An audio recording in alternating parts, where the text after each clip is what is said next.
Ladies and gentlemen, mesdames et messieurs, son honneur, monsieur le maire, his honor, the mayor of Montreal.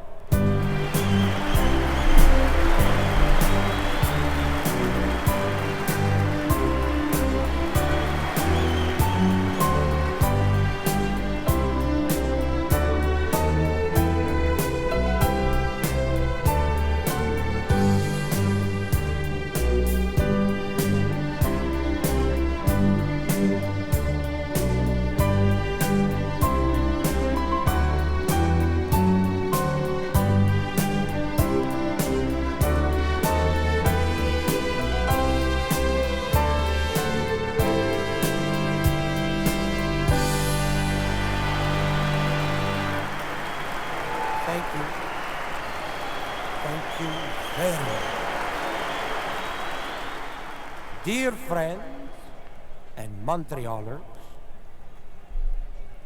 I had thought on this beginning of the season to offer you a gift, a great, fantastic gift. First, I thought of offering you the Titanic, which I could have had salvaged for a very low cost, on which we could have sailed the canals of Venice with the amalgamated waters of the Amazon and the Mississippi in the middle of the Champs-Élysées, and finally dropped the anchor in front of the Acropole of Athens, in the center of which we would have put the Eiffel Tower on top of the Empire State Building. But I think I have found something better, much better. Let me offer you this fantastic record, this great record that will go down in history as the Great Pyramids of Egypt, as the Wall of China, or the Beaver Lake on top of the Moreau. And as Youppian recently told me, for our expo, nothing is too grand, nothing is too beautiful, and when you are having a love affair, one looks ahead and never at the price tag. Thank you.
Good evening, sports fans. This is how it goes. So, tonight, live from Montreal, the main event, the preseason game between the Montreal Expos and the James Bay Black Flies, the Big E from the Big O. Joining me in the booth tonight is Thomas Schnurmacher, well-known entertainment columnist and sports fan about town. Hello, Thomas. Hello, Howard. It's a great pleasure to be the analyst with you tonight, but, I don't think I know the players. Well, tonight's lineup for the James Bay Black Flies. Let's see. Who's on first? What's on second? I don't know's on third. That's what I want to find out, Howard. Who's on first? What's on second? I don't know's on third. Are you going to tell me or not? Surely. Well, who's on first? Yes. I mean the fellow's name. Who? The guy on first. Who? The first baseman. Who? The guy playing first. Who is on first? I'm asking you, who's on first? That's the man's name. That's whose name? Yes. Well, go ahead and tell me. That's it. That's who? Yes. You got a first baseman? Certainly. Who's playing first? That's right. When the first baseman was paid off, who got the money? Every dollar of it. All I'm trying to find out is the fellow's name on first base. Who? The guy that gets the money. That's it. Who gets the money? He does. Every dollar. Sometimes even his wife comes by to pick it up. Whose wife? Yes. All I want to know is, when the first baseman was signed up, how did he sign his contract? Who? The guy. Who? How did he sign it? That's how he signed it. Who? Yes. I'm trying to find out what's the guy's name on first base. No, what is on second? I'm not asking you who's on second. Who's on first? One base at a time. Well, don't change the players around. I'm not changing anybody. Take it easy. All I'm asking you is, who's the guy on first base? That's absolutely correct. Okay. All right. What's the guy's name on first base? No, what is on second? I'm not asking you who's on second. Who's on first? I don't know. No, he's on third. We're not talking about him. Now, how did I get on third base? Well, you mentioned his name. If I mention the third baseman's name, who did I say is playing third? No, who's playing first? What's on first? What's on second? I don't know. He's on third. There I go back on third again. Will you stay on first base for a minute? Okay, what do you want to know? Now, who's playing third base? Why do you insist on putting who at third base? What am I putting on third? No, what is on second? You don't want who on second? Who is on first? I don't know. Third base. You got an outfield. Sure. The left fielder's name? Why? I just thought I'd ask. Well, I just thought I'd tell you. Then tell me who's playing left field. Who is playing first? I'm not asking you. Stay out of the infield. Okay.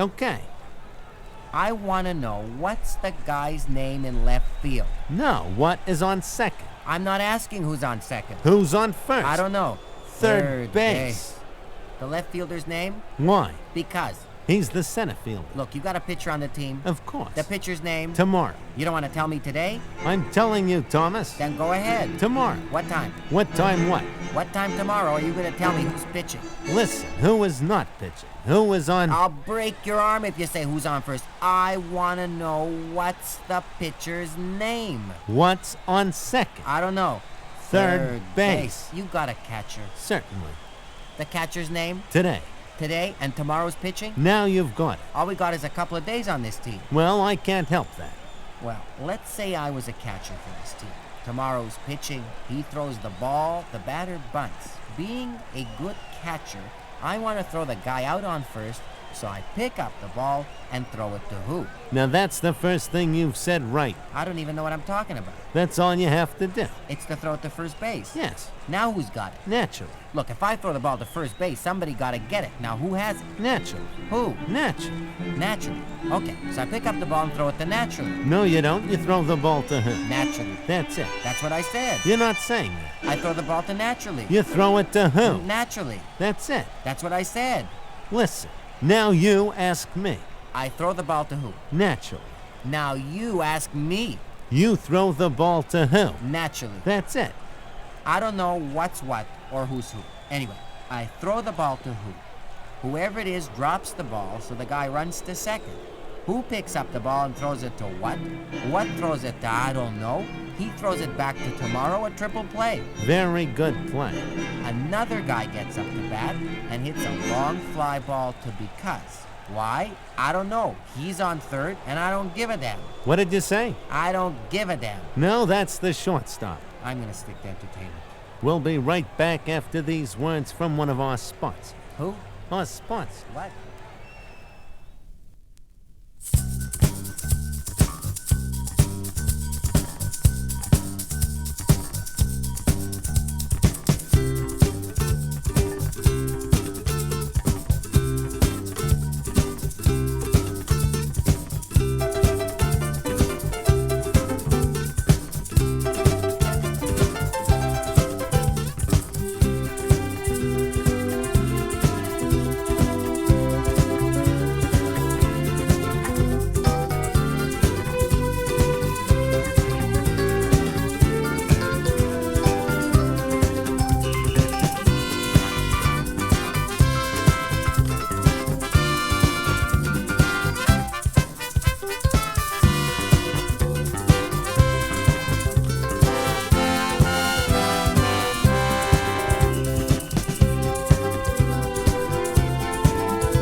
My dear Duggie, I found your letter on the stereo when I got back from the Big O.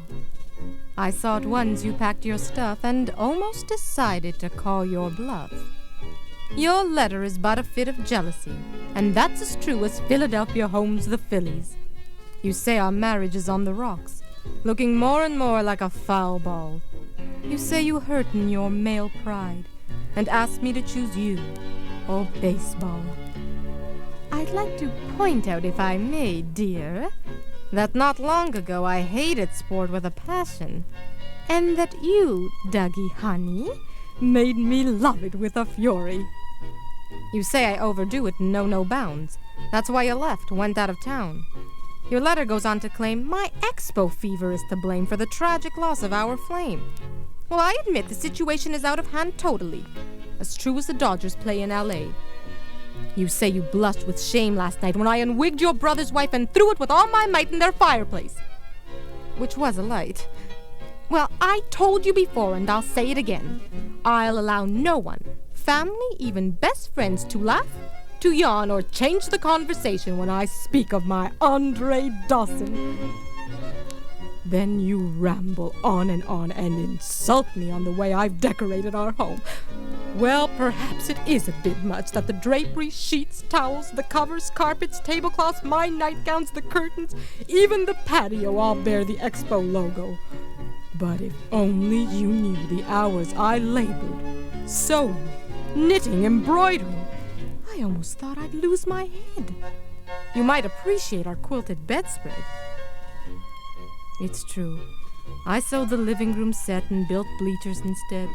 But yet, won't you admit the tone has changed when on TV they play their game? We sit and eat hot dogs those nights, watch the game, drink beer with might. Oh, I do understand your plight, but by golly, it feels so right.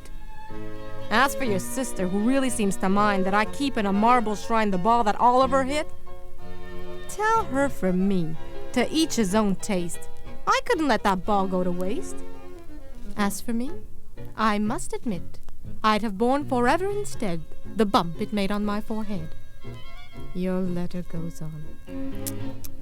Isn't it a shame to touch upon our loving games? You complain you've had enough hearing me cry when at the peak I close my eyes. Again, Gary, again. That passage hit me quite deep. My hands got moistened. I felt weak. I don't remember having cried out. Well, it's fuzzy. Nevertheless, I understood, even though you didn't say, that you noticed the signal sent to me by my Gary just before Roger starts to throw away. I'm not naive. I can see him looking for me in the bleachers. But I swear to you, Gary, Duggie, he has no chance of winning, neither at first nor last inning. Besides, had I wanted to be his girl, I would have spent all our savings and gone with him to spring training. Listen, Duggie, it's you I need. As much as Tim Raines his speed, there's only one man for me, as true as the Reds play in Cincinnati. I do hope my letter reassures you. Oh, but you're so jealous, I wonder what good it will do. That's why I thought of seeking help. Let's see a counselor. He'll be neutral and will tell you that it's normal, although you say it isn't so, to love as I do the Expos. I'm quite sure he'll also add that all of this is not that bad, and that you're the one whose suspicions threaten our marriage to oblivion. Don't you see that would be absurd? Sure as the Pirates play in Pittsburgh. You know, this advisor, he could suggest solutions to calm your fears and delusions. I rang him up and will keep on trying because I was told he was at a meeting. But as soon as I hear from him, I'll call you at your mother's place. I know that's where you found home base. We could meet him, you and me. When I say him, I hope you see it could only be Youppi. Until then, dear, don't get struck out. I love you with all my heart. When you feel too low, take heart with the Expos. With Youppi, it will all be so easy, as sure as the Expos will win the World Series. P.S. Your Expo shorts are almost sewn. A new reason to come back home. I'm sure you're gonna go loco when you see where I put the logo. Your loving wife, Sandy Dunn.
bravo, bravo, 3 times bravo.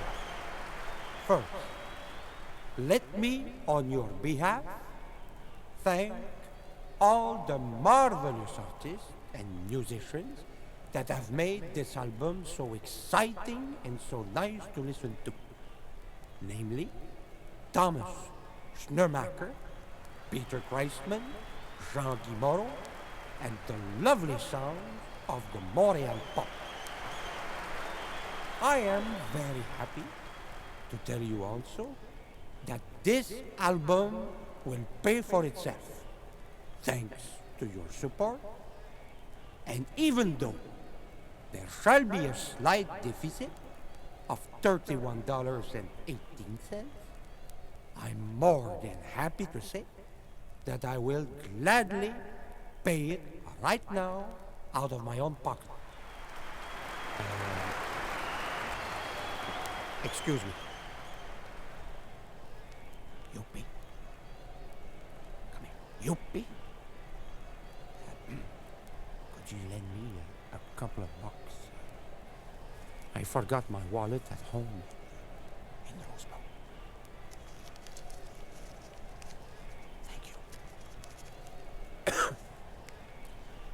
Finally, my dear friends and Montrealers, let me remind you that between the Expo and the millions of fans all over the world, it's almost the same historical phenomenon as between you and me. This fantastic love affair that goes on and on